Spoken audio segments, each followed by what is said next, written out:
Bonjour et bienvenue à Castle Jaws. Aujourd'hui on se retrouve pour une nouvelle review et qui dit septembre dit nouveauté, qui dit rentrée dit nouvelle série.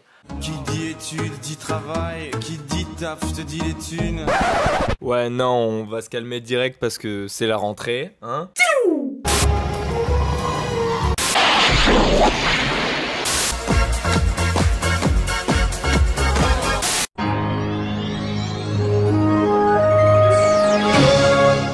Aujourd'hui on va essayer de vous présenter une série en flash analyse, c'est-à-dire en 3-4 minutes, afin de pouvoir vous présenter si cette série vaut le coup ou non et vous donner envie ou non de la regarder. Alors aujourd'hui on se retrouve pour parler de Désenchanté ou Disenchantment, créé par Matt Groening, le saint créateur. Après avoir exploré le futur et le présent, Matt Groening s'attaque maintenant à la période du passé, avec des thèmes comme les elfes, moi c'est Elfo, la magie, les sorcières, les mages.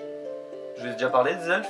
bonjour, moi c'est Elfo, moi c'est Elfo, moi je suis Elfo, moi c'est Elfo, pour moi c'est Elfo, moi c'est Elfo. Pour vous présenter rapidement le synopsis, on retrouve la fille d'un roi qui ne veut pas être reine, elle ne veut pas être mise en avant, elle ne veut pas épouser le prétendant que son père lui a choisi pour monter sur le trône et former l'alliance qu'il avait conclue. Elle veut juste rester indépendante et profiter de sa vie à fond, j'entends par là boire, se bagarrer ou même encore se droguer. On a un trio de personnages intéressants, on a la principale héroïne Bean qui veut prouver qu'elle peut être aussi forte qu'un homme, qu'elle peut être aussi courageuse et aussi brave que lui, chose qui est difficile pour l'époque. On a le personnage d'Elfo, qui est un elfe, logique,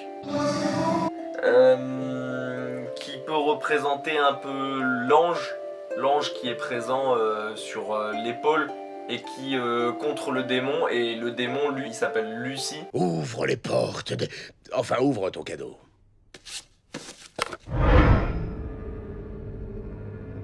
Princesse Tiabini, tu es désormais maudite par les forces maléfiques de l'enfer. Les forces de quoi? Plutôt mignonne la binette. Ravi de te rencontrer, moi je m'appelle Lucie. Donc je l'ai vu en VF comme toutes les séries de Matt Groening jusque là, et le doublage VF fait toujours aussi bien son taf et ça fait super plaisir.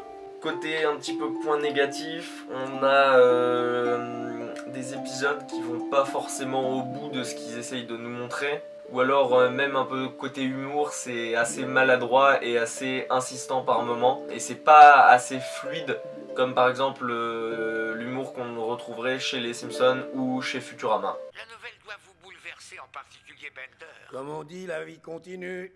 Sauf pour vous. Je suis sûr qu'il vient de faire une réflexion vaseuse, bien qu'il ignore encore que j'ai effacé son feuilleton télé pour enregistrer ce message. Espèce d'enfoiré. À l'heure actuelle, c'est quand même un cartoon très sympa à regarder dans le genre, malgré le fait qu'il y ait quand même quelques reprises des Simpsons par exemple sur certains personnages ou certaines personnalités. On a l'impression des fois d'avoir un peu des redondances ou des choses qui ont été reprises par-ci par-là et remises dans Disenchantment. C'est une série qui est à surveiller.